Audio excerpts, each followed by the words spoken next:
Hello, I'm Olha. I'm a master within the beauty atmosphere. This is my main occupation. I love to bring beauty into the world. I want all the girls looking at themselves in the mirror to be happy, to get a kick out of their own reflection in the mirror. I think that your appearance is very important. And yes, you should not get hung up on what people might think, how they will look at you, and what they may say about you. But you have to be honest with yourself, you have to like yourself. I really love being in the presence of others, I really love to talk, to have fun. I love to drink coffee in cafes, constantly socializing.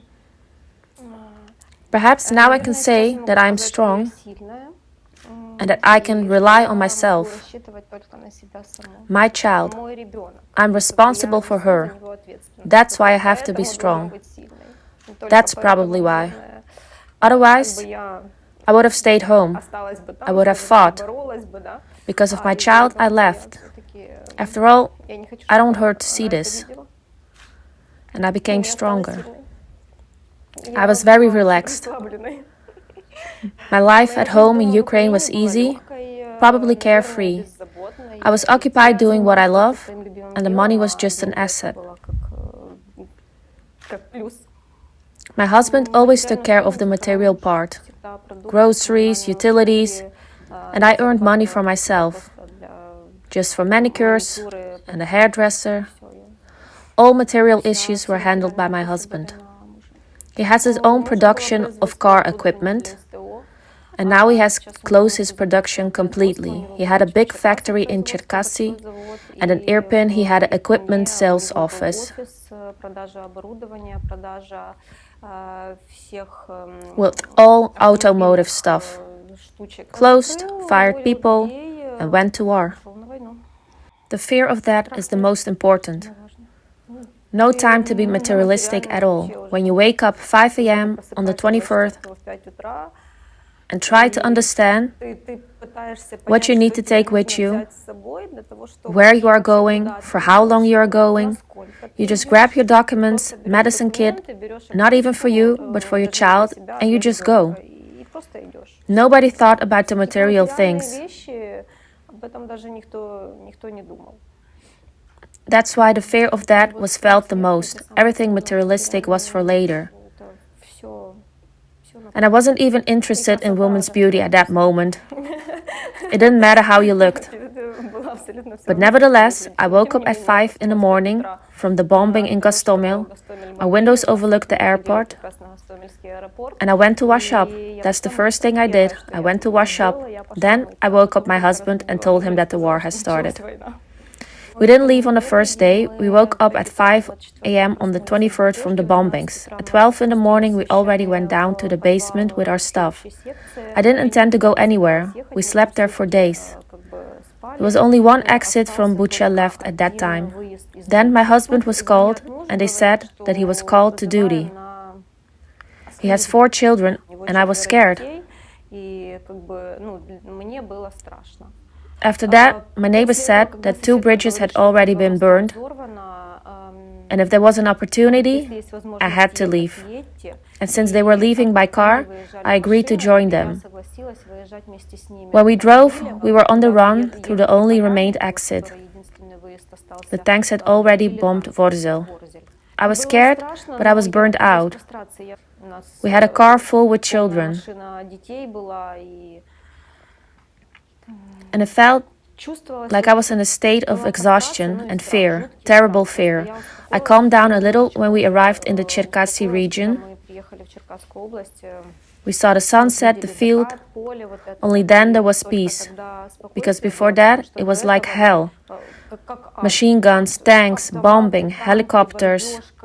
It's like we escaped hell into silence.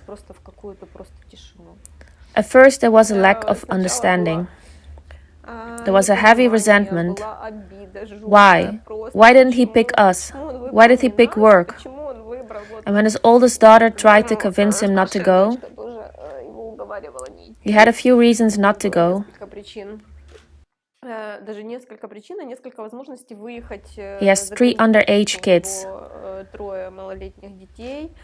And when she says, "Dad, what are you doing? Why are you doing this? We only have one of you." He said, "We also only have Ukraine, and if not me, then who? I'm only doing this for you, so that my children can grow up in a free country in safety." That's why I felt resentment at first. Later came understanding, later came acceptance, like the 5 steps in psychology. Now I'm even proud. Now I understand why. Yes, my neighbors are still there, and my friend is still there. She only left on the 10th of 11th, when there was nothing left. No water, no light, no food.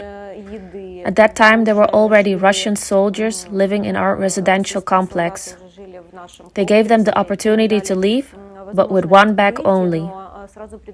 They said, either you serve us or you die, or you leave right now. Who does not leave right now remains in the same place that you are in. And so the girls left with their suitcases. They shut the suitcases and let them go with one bag only. That's all. The girls drove in a passenger car with 10 or 12 people.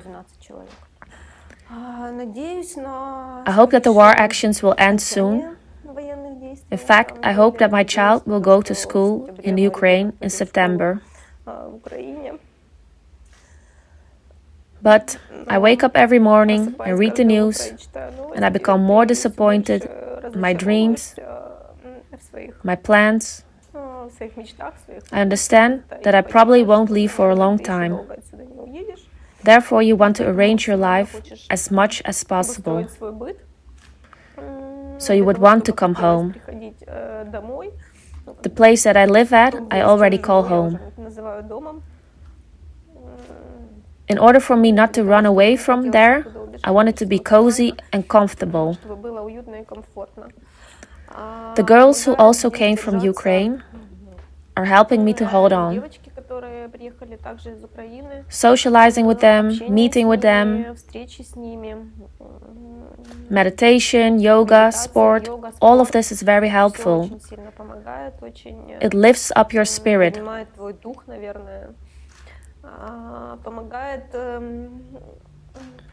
Donating is also helpful.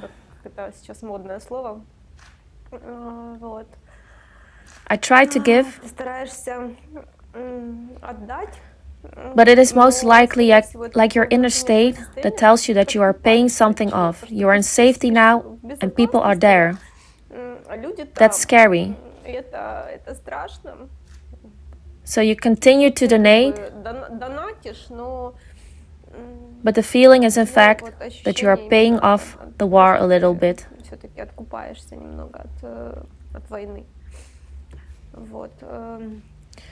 You also try to hold on because of your child. Nerves at the end of your limit. Of course, it's hard for her too.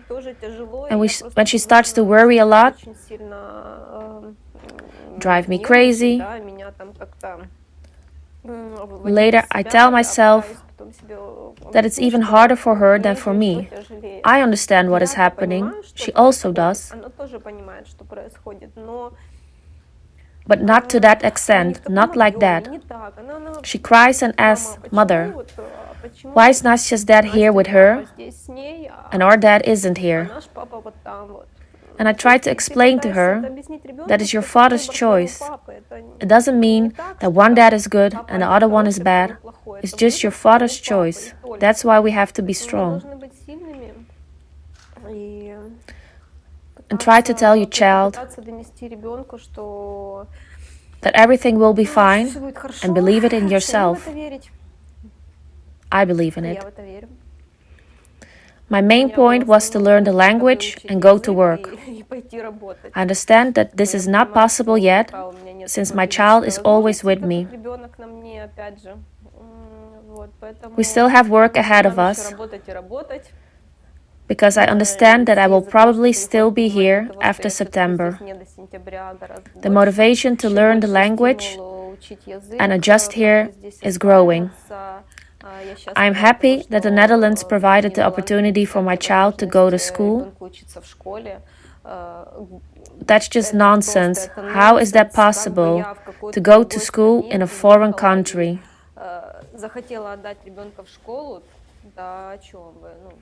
And here she goes to school and she's happy. She likes it. I'm also grateful for the housing we have been given. We live with a family. Everything was good. But of course, everything has a limit. We really like the place where we are now. It's comfortable. We have great conditions. I'm very grateful for that. I want to have my own cup. I bought a lot of candles, aromatic, and the house smells nice. Whenever my daughter wants to go back home, or to her cat or her friends, I explain to her, enjoy this moment, get to know the culture, look at the people, how they live. Ukraine is a bit scary now. That's the reason why I don't return. Even if I could manage it, what will I feed my child? Where will I get money from? I don't want her to see all of that. My grandma was just the same age as Nika during World War II. She's 85 years old, and on her birthday she was telling how they were bombed, how they rebuilt houses, what they ate, what she wore, how old she was when she went to school. She remembers all of this with details at 85 years old. And I don't want my 6-year-old daughter to remember. Yes, she needs to remember the war. She needs to know about it, what is happening, why. But I don't want her to live in all of that. I don't want her to live like that. I don't want her to wear her 22 years old cousin's old coat just because it made her feel warm. It's hard to answer this question. What will I do first when I return home? I will probably take off my shoes and walk on my ground to feel the warmth of my house or something with my feet. My husband said he will welcome us with borscht and lard. Yes, it looks like I will lay barefoot on my bed, like in Masha and the bear, and eat from my plate. We have to believe that everything will be fine. We have to work on this, to believe, think about the good stuff, and accept. I think there's a 50% of men that went to war on their own free will. The rest was called for duty. These women probably think it's unfair that their husbands were called for duty. We have to accept all of this and believe that everything will be fine. For me, this project means that I can tell the whole world that we are not guilty in this war. They came to us. I want to show that we are not just refugees. We didn't run because of poverty. We ran from war. We wanted to live in our own country.